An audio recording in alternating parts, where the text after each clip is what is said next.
What's up? We're back. Another day, another workout, another warm-up. Look at this guy. He's walking around. It must be dinner time. Usually he's just sitting on the couch, just sleeping. You getting hungry, buddy? Huh? Yeah, he must be getting hungry. All right, well, we're gonna get through this quick so I can feed my dog. All right, first thing we're doing in the workout today, in the warm-up, we're gonna be doing lateral hops. So just kind of prepping ourselves for the jumping that's ahead. I'm gonna go on one foot, okay? I'm just jumping back and forth. Just pretend there's a line there. We're going back and forth nice and easy on one foot, back and forth nice and easy on the other foot. That's the first thing we're doing. Then we do hollow rocks, sit-ups, and skaters. So hollow rocks. The hollow position is one of these things that you watch like somebody in the gymnastics world do it and you're like, that couldn't be tough. And then you try it and you're like, oh my God, what's wrong with my body? It's a super challenging movement to get in. It's just a challenging movement. Like it's not very drastic, it doesn't look like much, but getting into that hollow shape requires a ton of tension and it takes some practice. So if you're struggling with it, here's some things I want you to think about. You're gonna lay on the ground and the first thing you're gonna do is squeeze your belly really tight. As you do that, you might feel your shoulders peel up off the ground. As you feel that start to happen, I want you to exaggerate it even more. Oh, look at this, now it's playtime. Now we got a toy going on. How are we supposed to work in this house? He just doesn't get it, he doesn't understand. So I want you to squeeze your belly so tight that your shoulder blades start to peel up off the ground, okay? When that happens, we're gonna rock forward to the back. So the small of my back will be on the ground, I'm pointing my toes, arms up overhead, I'm rocking forwards and back, okay? Nice and easy, shoulder blades need to stay lifted. Next thing we're doing, I almost said the second thing, but it's actually the third thing. We're gonna do sit-ups. So feet are planted, I'm gonna throw my arms and sit all the way up at the top. And then the last thing we're doing in the warm-up is skaters. So just kind of jumping back and forth, planting on one leg, try not to kick the dog as I plant back and forth like so. The workout. All right, we're going for 15 minutes today. We're gonna do some double unders or lateral jumps over a dumbbell. So if you got a jump rope and not wooden floors, double unders in here, that would suck. So if you got, can go outside, do that. But double unders or lateral jumps over a dumbbell will work. So you just plant the dumbbell down, jump back and forth over it. After that, we're doing Russian swings. So fortunate, one of my neighbors gave me an old kettlebell. So look at this fancy kettlebell. Yeah, that's right, silver. But you can use a dumbbell, you can use a kettlebell, whatever.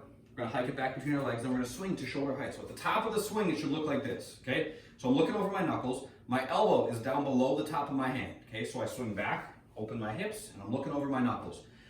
When you start, this is more specific to a kettlebell, but I guess the same thing could apply to a dumbbell. The most efficient way to get the thing moving is not just to stand over it, pick it up and do like these short little kind of many swinging strides to get the thing moving. I stand back from it a little ways, brace my back, same as any deadlift, shoulders back, belly tight, and then I bend my knees. I send my hips back, reach down, grab a hold of the bell, then I hike it back between my legs, open my hips, and swing, okay? Some things to watch out for. I see a lot of folks that swing way too low, okay? The bell's way down here, their hands are nowhere near their thighs.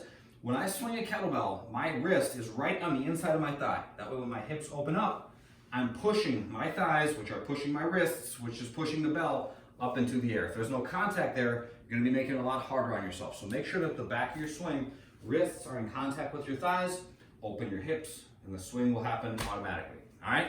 That's that. After that, we're gonna grab the kettlebell, the dumbbells, whatever, gonna hold it at our chest, squat, and then stand, okay? Goblet squats, pretty self-explanatory. So check the rep scheme. The double unders or jumps are gonna go 50, 40, 30, and then the Russian swings are gonna go 25, 20, 15, and we have 10 goblet squats after each one of those sets, okay?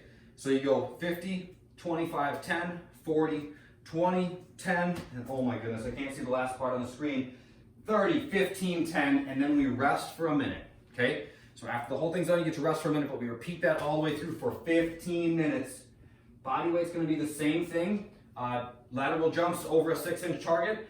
Russian twists can sit on your butt. You're gonna bring your hands together. Oh, hey, Russian swings and Russian twists. There's a Russia theme. We're gonna touch our hands to the left and touch our hands to the ground on the right, back and forth, and left plus right equals 1. So it's 1, 2, so on and so forth.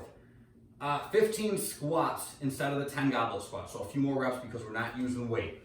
All right, what's next? What's coming up next? Oh, let me tell you what's coming up next. Single dumbbell shoulder press. So I grab this dumbbell, I squeeze my belly, okay? Oh, if you guys are doing Russian swings and you don't have a kettlebell, just hold one dumbbell with both hands. Same basic idea, okay? So dumbbell on my shoulder, I'm gonna squeeze my belly, keep my belly and butt tight, press to overhead, and then come back down. So there's a rep range here. You can do 8 to 12. If your dumbbells aren't that heavy, do 12. If you feel like 8 is a lot of work, then stick with 8. We're gonna also do some jackknives. So I lay on my back, put my arms up overhead. I'm gonna bring my right hand to my left foot.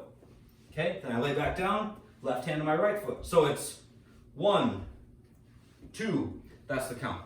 The mobility work today, one of my favorites, even though some days it's not. My legs are kind of sore today, so sorry if this looks kind of crappy. We're gonna sit in a squat for 5 minutes, all right? So if you wanna use something, like maybe I could use this kettlebell to kind of brace on, I'm gonna sit here for 5 minutes, and I'm not gonna stand up until 5 minutes is done, all right? Not right now, but when I do this workout. We're just shifting back and forth. We're keeping our heels flat, trying to sit our butt down nice and low and keep our chest up tall. There's nothing too crazy here. Sometimes people are like, what the hell are we doing when we sit in the bottom of our squat, and why are you so mean? I am so mean because I care about your hips. I care about your hips, knees, ankles, all these things. I just care about you. So this is actually like a sign of endearment that I care about you, right? Because I want your hips to be healthy and through a very full range. That's what we're working on when we do this. The goal is to take our hips, our knees, and our ankles through a full range of motion and then sit there for a while, okay?